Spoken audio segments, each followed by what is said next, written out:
एक व्यक्ति की मूलभूत आवश्यकताएं होती है रोटी, कपड़ा, मकान।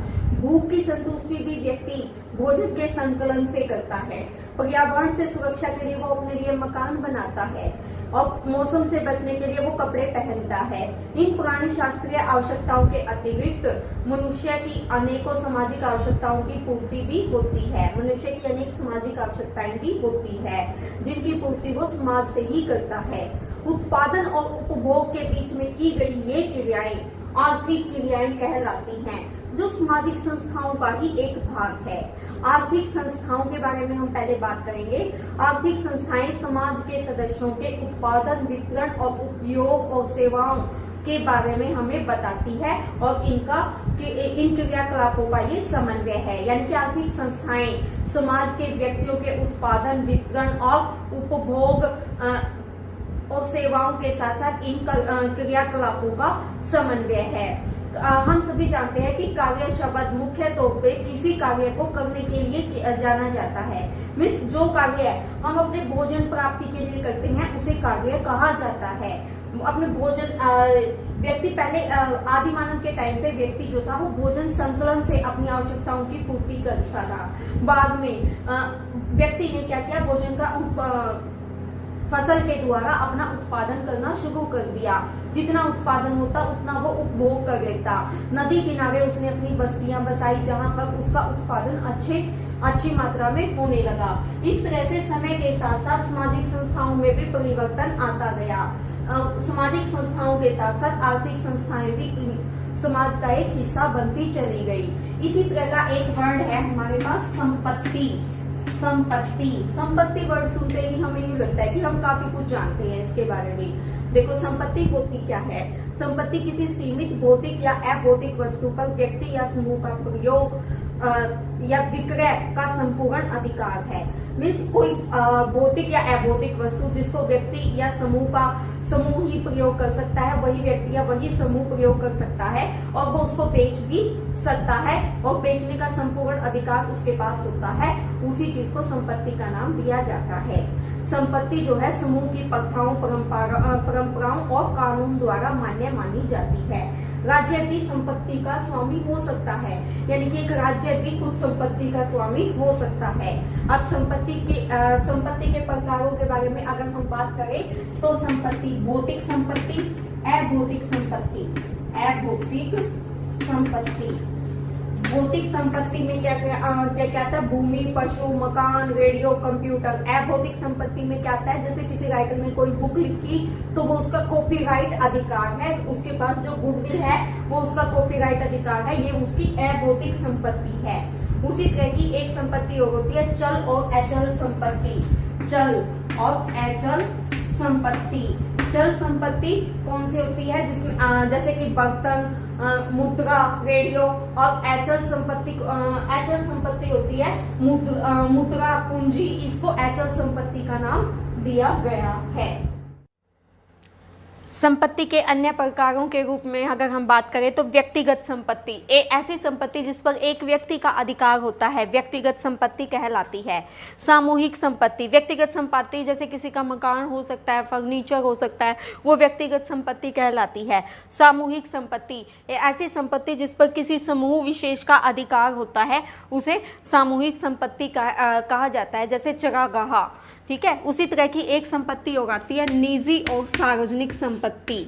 निजी और सार्वजनिक संपत्ति। निजी संपत्ति वह संपत्ति जिस पर एक व्यक्ति विशेष का अधिकार होता है, जैसे मकान, फर्नीचर, कार, रेडियो।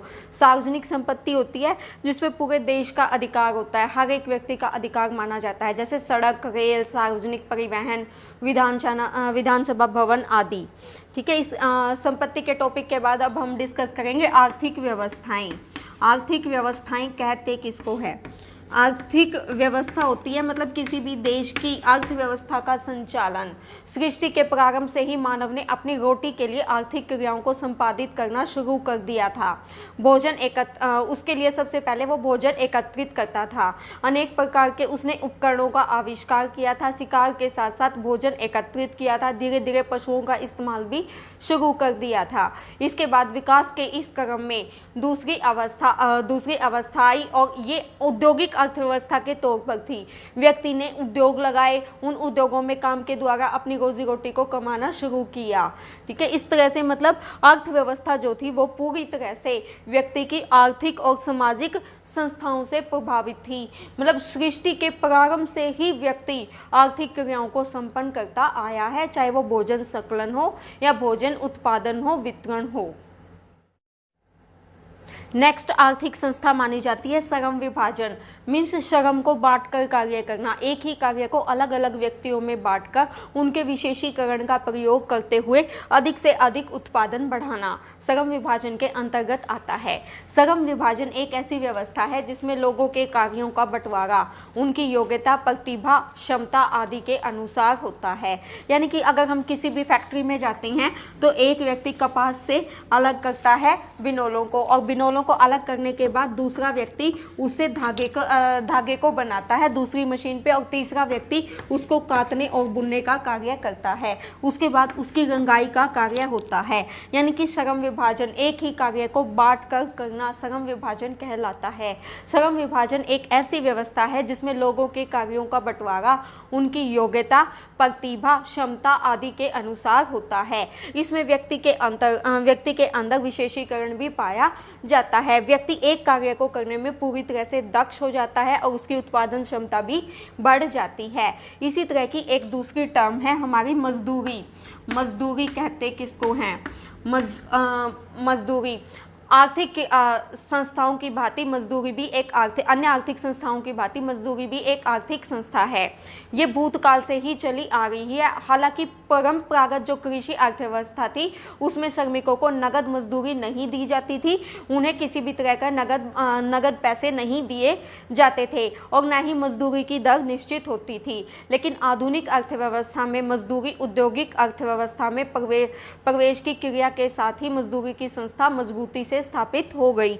मतलब जैसे ही औद्योगिक अर्थव्यवस्था की स्थापना हुई, जो औद्योगिक अर्थव्यवस्था में प्रवेश की क्रिया के साथ ही जैसे ही अर्थव्यवस्था औद्योगिक अर्थव्यवस्था में चेंज हुई, मजदूरी की संस्था इतनी मजबूती से स्थापित हो गई कि प्रत्येक व्यक्ति को नगद पैसों के रूप में कुछ ना कुछ मिलने लगा। अब मजदूरी की विशेषताओं की बात करें तो मजदूरी जो है वो नियत होती है, निश्चित होती है, नगद भुगतान के तौर पर पाई जाती है, मालिक और मजदूर के बीच में व्यक्तिगत और औपचारिक संबंधों के रूप में जानी जाती है और एक व्यक्ति के परिवार का पालन पोषण भी मजदूरी के द्वारा ही होता है। और मजदूरी की दर नियत करने के लिए ही अनेक श्रम संघों की स्थापना भी हो पाई है। अनेक ट्रेड यूनियन भी अस्तित्व में तभी आई जब मजदूरी की जो संस्था थी वो स्थापित हुई। मजदूरी एक व्यक्ति को एक नागरिक के तौर पर कुछ न कुछ पैसों या नगद मजदूरी के तौर पे उसको अपने आर्थिक क्रियाकलापों को पूरा करने के लिए पैसों के रूप में मिलती है। अर्थव्यवस्था जहाँ पे आर्थिक क्रियाओं का संपादन किया जाता है उसे अर्थव्यवस्था कहते हैं। भारतीय अर्थव्यवस्था के प्रकारों के बारे में अगर बात की जाए तो आधुनिक अर्थव्यवस्था जो है वो कई भागों में बटी हुई होती है। पूंजीवादी, समाजवादी, मिश्रित, विकसित, अविकसित, अल्प विकसित। पूंजीवादी अर्थव्यवस्था की अगर हम बात करें तो इस पूंजीवादी अर्थव्यवस्था में समाज जो है वो दो वर्गों में बटा होता है, पूंजीपति और श्रमिक वर्ग। पूंजीपति साधन संपन्न होते हैं और श्रमिक वर्ग जो है वो साधन विहीन होता है। श्रमिक अपने पेट के लिए अपने श्रम को बेचकर कार्य करता है। यहाँ पर व्यक्तिगत संपत्ति और अधिक मात्रा में उत्पादन, विशेषीकरण, श्रम विभाजन, वर्ग संघर्ष और प्रतियोगिता भी देखने को मिलती है। अमेरिका और पश्चिमी यूरोप के कुछ देशों में पूंजीवादी अर्थव्यवस्था पाई जाती है। दूसरी प्रकार की जो अर्थव्यवस्था है वो है समाजवादी अर्थव्यवस्था। समाजवादी अर्थव्यवस्था कहते किसको हैं? वह अर्थव्यवस्था जहाँ पर आर्थिक क्रियाओं पर राज्य का नियंत्रण होता है। मीन्स एक समाज का, एक राज्य का नियंत्रण होता है। उत्पादन और वितरण के साधन राज्य द्वारा संचालित और निर्देशित होते हैं। अगर इसके उदाहरणों की हम बात करें तो रशिया, चाइना यानी कि रूस और चीन में समाजवादी अर्थव्यवस्था पाई जाती है। नेक्स्ट है मिश्रित अर्थव्यवस्था। मिश्रित जिसमें कुछ पार्ट पूंजीवादी अर्थव्यवस्था का पाया जाता है, कुछ समाजवादी अर्थव्यवस्था का। वह अर्थव्यवस्था जो न तो पूर्णतया पूंजीवादी है और न ही समाजवादी। इस व्यवस्था में पूंजीवादी और समाजवादी दोनों प्रकार की व्यवस्थाओं का मिला जुला रूप पाया जाता है। इस प्रकार की अर्थव्यवस्था उद्यमों को बहुत बढ़ावा देती है और समाज में इस मिश्रित अर्थव्यवस्था जो है वो कई यूरोप के कई देशों में पाई जाती है। इसके अलावा अर्थव्यवस्था के 3 प्रकार और हैं। विकसित अर्थव्यवस्था। विकसित अर्थव्यवस्था वो अर्थव्यवस्था है जहां पर अधिक से अधिक उत्पादन और वितरण होता है और उत्पादन जो है वो उपभोग से ज़्यादा होता है, यानी कि विकसित अर्थव्यवस्था अमेरिका में पाई जाती है। नेक्स्ट है विकासशील अर्थव्यवस्था, जैसे कि भारत की अर्थव्यवस्था जो विकास की ओर तेजी से आगे बढ़ रही हो, उसको विकासशील अर्थव्यवस्था का नाम दिया गया है। उससे नेक्स्ट विकासशील अर्थव्यवस्था भारत में पाई जाती है। उससे नेक्स्ट है अल्प विकसित अर्थव्यवस्था। अल्प विकसित जहां पर एक देश का बिल्कुल थोड़ा सा ही विकास हुआ हो, स्वास्थ्य सेवाओं का भी अभाव पाया जाता हो। अफ्रीका के कई देशों में अल्प विकसित अर्थव्यवस्था पाई जाती है। आर्थिक संस्थाओं के बाद हम अब राजनीतिक संस्थाओं के बारे में बात करेंगे। राजनीतिक संस्थाओं का सराकोर यानी कि राजनीतिक संस्थाएं जो है वो पूरी तरह से समाज की शक्ति के बंटवारे से होती हैं। अब समाज की शक्ति का बंटवारा जो अलग अलग भागों में बटा होता है वो राजनीतिक संस्थाओं में पाया जाता है। जैसे कि शक्ति किसे कहते हैं, यानी कि पावर। शक्ति का तात्पर्य सत्ता और प्रभाव से लगाया जाता है। शक्ति व्यक्ति का वह प्रभाव है जिससे समाज में या राज व्यवस्था में उसकी सर्वोच्चता और संप्रभुता को स्वीकार किया जाता है। यानी कि एक व्यक्ति समाज में जो अपनी सर्वोच्चता स्थापित करता है वो उसका शक्ति के कारण होता है। शक्ति आधुनिक राजनीतिक विज्ञान की केंद्रीय अवधारणा है, यानी कि आधुनिक राजनीतिक विज्ञान में शक्ति को बहुत महत्व दिया गया है। मैक्स वेबर ने शक्ति और राजनीति को एक दूसरे का प्रेरक माना है, यानी कि शक्ति से ही राजनीति चलती है और राजनीति से ही शक्ति चलती है। शक्ति प्राचीन काल से ही सामाजिक दर्शन का भाग रही है। समाज में होने वाली सभी चीज़ों को शक्ति के अंतर्गत माना जाता है। प्राचीन काल से कह लो या सृष्टि के प्रारंभ से ही शक्ति का प्रमुख प्रभाव देखने को मिलता है। एक व्यक्ति की शक्ति वास्तव में उसका दूसरे व्यक्तियों के संबंध में वह प्रभाव है जो कि वह दूसरों पर डालने में समर्थ होता है। मीन्स एक व्यक्ति की शक्ति एक्चुअल में वो शक्ति होती है जिसके द्वारा वो दूसरों पर अपना प्रभाव डालता है, चाहे अपने विचारों से, चाहे अपनी पावर से, पैसे से, किसी भी तरह वो दूसरे व्यक्तियों को प्रभावित करता है, दूसरे व्यक्तियों पर अपना प्रभाव डालने में समर्थ होता है। उसी चीज़ को शक्ति का नाम दिया गया है। शक्ति की तरह से एक अवधारणा और पाई जाती है सत्ता की अवधारणा की अगर हम बात करें तो समाज के अलग अलग क्षेत्रों में अधिकार प्राप्त व्यक्ति देखने को मिलते हैं। ऑफिस में मैनेजर, स्कूल और कॉलेज में प्रिंसिपल, प्रदेश में मुख्यमंत्री, केंद्र सरकार में प्रधानमंत्री, राष्ट्रपति, मतलब समाज के कुछ लोगों को सत्ता या अधिकार परंपरा के द्वारा ही प्राप्त हो जाते हैं, जैसे पिता को, पति को। इस तरह से मतलब सत्ता से अभिप्राय ऐसी योग्यता से है जिसके द्वारा व्यक्ति अन्य व्यक्तियों या व्यक्तियों के पर अपनी श्रेष्ठता स्थापित करता है, उसे सत्ता कहा जाता है। सत्ता के द्वारा व्यक्ति बिना किसी धक्के के या बिना किसी शक्ति के अपनी बात आराम से मनवा सकता है। सत्ता एक विशेष परिस्थिति की देन होती है। विशेष परिस्थिति मतलब वो पैतृक भी हो सकती है। लोकतंत्र में जैसे मुख्यमंत्री का पद होता है, वो जो भी नीतियाँ लागू करे लोग उन नीतियों का पालन करते हैं। इस तरह से सत्ता एक विशेष परिस्थिति की देन होती है। सत्ता औपचारिक, निश्चित और विशिष्ट होती है। औपचारिक भी होती है, निश्चित भी होती है और विशिष्ट भी होती है। सत्ता को कानून के द्वारा लागू किया जाता है और ये संगठनात्मक भी होती है, मीन्स ये संगठन का पार्ट भी होती है।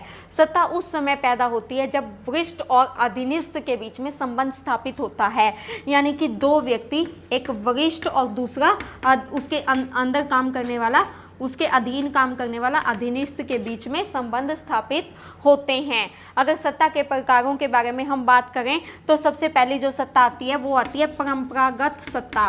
परंपरागत सत्ता किसको कहते हैं?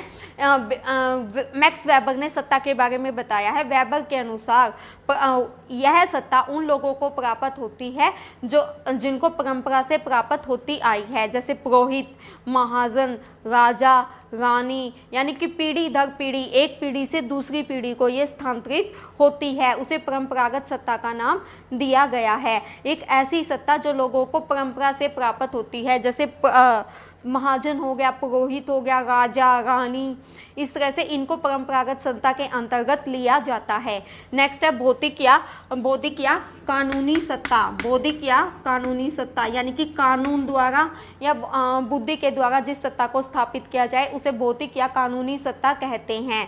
मतलब कानून से जिसको बनाया जाए, जैसे पुलिस, मिलिट्री, ये कानूनी या बौद्धिक सत्ता के अंतर्गत आती है।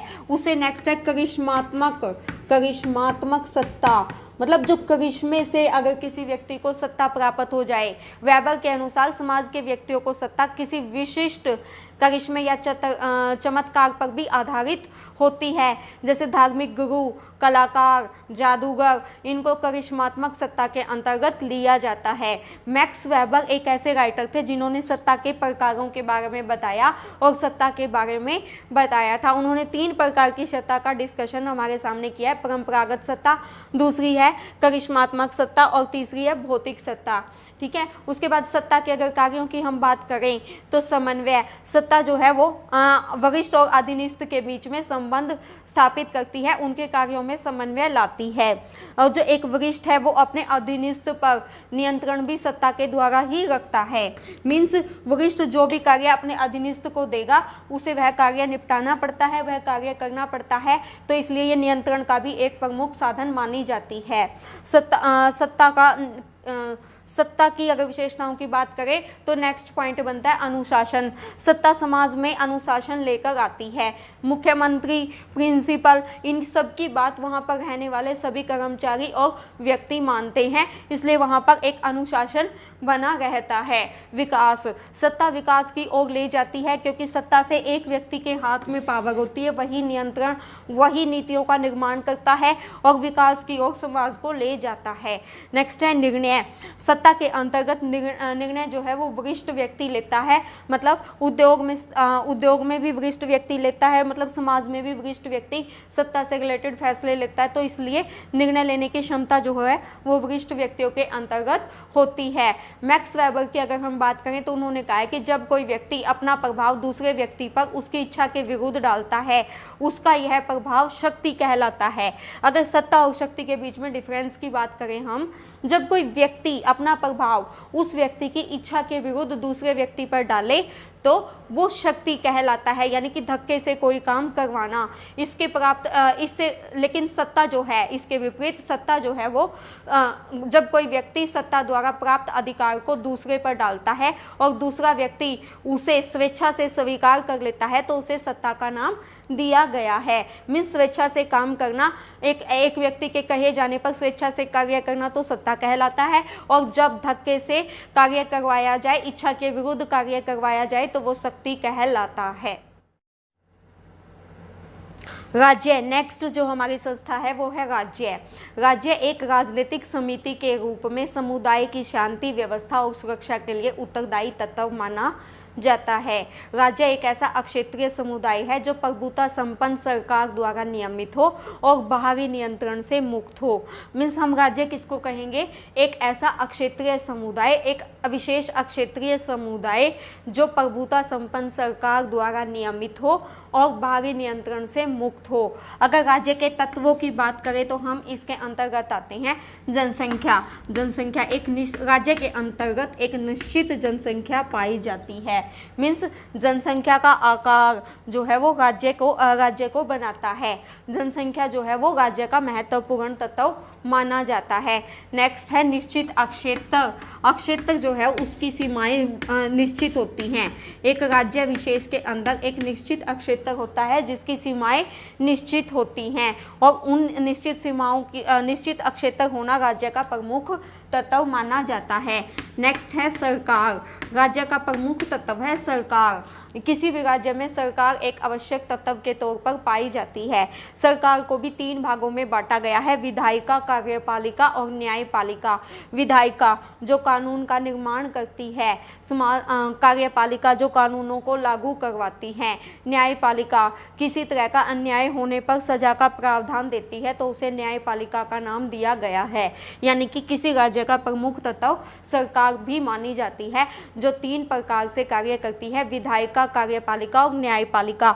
विधायिका जो विधान या कानूनों का निर्माण करती है, कार्यपालिका जो उनको लागू करवाती है और न्यायपालिका जो उन कानूनों की रक्षा करती है और अन्याय होने पर उचित प्रावधान भी रखती है। ठीक है, नेक्स्ट है प्रभुसत्ता। प्रभुसत्ता कहते किसको? प्रभुसत्ता भी राज्य का एक प्रमुख तत्व माना जाता है। राज्य द्वारा सर्वोच्च अधिकार जो है वो प्रभुसत्ता कहलाता है। राज्य द्वारा सर्वोच्च अधिकार से नागरिकों की सरकार द्वारा निर्मित कानूनों का पालन करने के लिए बाध्य भी नहीं कर सकता। मीन्स राज्य जो है वो सर्वोच्च अधिकारों का पालन करवाने के लिए किसी भी नागरिक को बाध्य नहीं कर सकता। इस तत्व को प्रभुसत्ता तत्व का नाम दिया गया है। नेक्स्ट है स्थायी अस्तित्व। किसी भी राज्य का स्थायी अस्तित्व होता है। स्थायी अस्तित्व कैसे होगा? जब उसके पास जनसंख्या होगी, एक निश्चित क्षेत्र होगा, एक सरकार होगी। मीन्स राज्य एक समिति है जिसकी सदस्यता अपेक्षाकृत अनिवार्य होती है, जो सरकार द्वारा बनाए गए कानूनों को लागू करने के लिए भूभागों में अपनी प्रभुसत्ता को बनाए रखता है। मीन्स प्रभुसत्ता का मतलब ये होता है कि किसी भी नागरिक को राज्य उसके बात को मानने के लिए बाध्य नहीं कर सकता, उसे प्रभुसत्ता का गुण कहते हैं। नेक्स्ट संस्था है हमारे पास राजनीतिक व्यवस्था। राजनीतिक व्यवस्था कहते किसको है? राजनीतिक क्रियाओं, प्रक्रियाओं, संस्थाओं आदि का गतिशील संगठन राजनीतिक व्यवस्था कहलाता है, जिसका उद्देश्य मानव की राजनीतिक गतिविधियों में संतुलन बनाए रखना है। मानव की राजनीतिक गतिविधियों में संतुलन जो है वो राजनीतिक व्यवस्था बनाए रखती है। अगर हम प्रमुख राजनीतिक संस्थाओं की बात करें, सिस्टम्स की बात करें, तो इसमें सबसे पहले आता है राजतंत्र। इसको मोनार्की कहा जाता है। राजतंत्र, राजा का राज। राजतंत्र में केवल एक व्यक्ति का शासन चलता है। इस व्यवस्था में परंपरागत रूप से एक ही परिवार का आधिपत्य बना रहता है। इस व्यवस्था में परंपरागत रूप से केवल एक ही परिवार अपना सर्वोच्च स्थान बनाए रखता है। जो राजतंत्र है वो पीढ़ी दर पीढ़ी हस्तांतरित होता रहता है। राजतंत्र में शक्ति का हस्तांतरण किसी कानून के तहत न होकर परंपरागत ढंग से होता है। जैसे ब्रिटेन की महारानी, जापान का राजा, नेपाल का शाह, ये राजतंत्र की व्यवस्था के उदाहरण हैं। यानी कि राजतंत्र एक ऐसी व्यवस्था होती है जिसमें एक व्यक्ति का शासन चलता रहता है। इस व्यवस्था के अंतर्गत परंपरागत रूप से एक ही परिवार का आधिपत्य बना रहता है। राजतंत्र जो है वो पीढ़ी दर पीढ़ी हस्तांतरित होता रहता है। यह कानून के तहत न होकर परंपरागत ढंग से होता है। जैसे ब्रिटेन की महारानी, जापान का राजा, नेपाल का शाह, ये सब कुछ राजतंत्र व्यवस्था के अंतर्गत आता है। दूसरा प्रकार है राजनीतिक व्यवस्था का प्रजातंत्र। यानी कि अगर हम मेजर पॉलिटिकल सिस्टम्स की बात करें तो दूसरा आता है प्रजातंत्र या लोकतंत्र। प्रजातंत्र यानी कि प्रजा प्लस तंत्र, मतलब लोक प्लस तंत्र, लोगों का शासन। प्रजातंत्र या लोकतंत्र का आशय एक ऐसी व्यवस्था से होता है जिसमें जनता अपने ऊपर स्वयं शासन करती है। जनता अपने चुने हुए नुमाइंदों के द्वारा खुद की शासन व्यवस्था का गठन करती है। जनता के चुने हुए नुमाइंदे ही व्यक्ति के ऊपर शासन व्यवस्था को चलाते हैं। लोगों का शासन लोगों के द्वारा और लोगों पर प्रजातंत्र कहलाता है। प्रजातंत्र में सरकार जो है वो परंपरागत ढंग से नहीं बनती, बल्कि ये हर 5 साल बाद या एक निश्चित समयावधि के बाद बदलती रहती है। भारत में लोकतंत्र पाया जाता है। प्रजातंत्र 2 प्रकार का होता है। एक होता है प्रत्यक्ष लोकतंत्र और दूसरा होता है अप्रत्यक्ष लोकतंत्र। प्रत्यक्ष लोकतंत्र और अप्रत्यक्ष लोकतंत्र मतलब 2 प्रकार का होता है लोकतंत्र, प्रत्यक्ष लोकतंत्र या अप्रत्यक्ष लोकतंत्र। प्रत्यक्ष लोकतंत्र क्या होता है? उस व्यवस्था को प्रत्यक्ष लोकतंत्र कहा जाता है, जहां पर लोग स्वयं अपना शासन करते हैं, स्वयं अपने लिए नियम और कानून बनाते हैं। प्राचीन काल में भारत, चीन और यूनान, रोम में यही व्यवस्था पाई जाती थी। लेकिन प्रत्यक्ष लोकतंत्र वहीं पर देखने को मिलता है जहां पर जनसंख्या कम हो और क्षेत्राधिकार कम हो। मीन्स कम जनसंख्या पर ही प्रत्यक्ष लोकतंत्र लागू होता है, यानी कि लोग अपना शासन स्वयं चलाते हैं, स्वयं अपने लिए नियम और कानून बनाते हैं। प्राचीन काल में यह व्यवस्था भारत, चीन, यूनान, रोम में पाई जाती थी, यूनान, रोम में देखने को मिलती थी।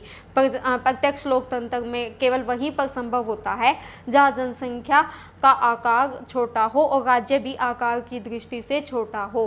अप्रत्यक्ष लोकतंत्र वो होता है जिसमें व्यक्ति जहाँ पर लोग शासन में भाग न लेकर अपने चुने हुए प्रतिनिधियों के द्वारा शासन व्यवस्था को चलाते हैं। भारत में अप्रत्यक्ष लोकतंत्र पाया जाता है। प्रेजेंट में भारत में अप्रत्यक्ष लोकतंत्र पाया जाता है। भारत एक लोकतांत्रिक देश है, यहाँ पर लोकतांत्रिक व्यवस्था पाई जाती है। हर 5 साल बाद हम अपनी सरकार स्वयं चुनते हैं। हर 18 वर्ष का वयस्क नागरिक वोट डालने का अधिकारी होता है। राजनीतिक दलों को हम अपनी मर्जी से राजनीतिक दलों को चुनते हैं और उनको वोट देते हैं और उसके थ्रू अपनी शासन व्यवस्था का संचालन करते हैं। यानी कि भारत में लोकतांत्रिक व्यवस्था पाई जाती है। लोकतंत्र 2 तरह का होता है, प्रत्यक्ष लोकतंत्र, अप्रत्यक्ष लोकतंत्र। और भारत में अप्रत्यक्ष लोकतंत्र पाया जाता है जहां पर व्यक्ति स्वयं शासन न चलाकर अपने चुने हुए प्रतिनिधियों के द्वारा शासन करते हैं। नौकरशाही नेक्स्ट संस्था है हमारी नौकरशाही। नौकरशाही एक प्रकार की प्रशासकीय संगठन है जिसमें योग्यता, निष्पक्षता और मनुष्यता का अभाव आदि लक्षण पाए जाते हैं। नौकरशाही यानी कि ऊपर से नीचे तक नौकरियों के बीच में पाया जाने वाला क्रम नौकरशाही होता है, जहां पर व्यक्ति जो है मतलब नौकरशाही के द्वारा शासन चलाते हैं। यहाँ पर पद सोपान का सिद्धांत लागू होता है।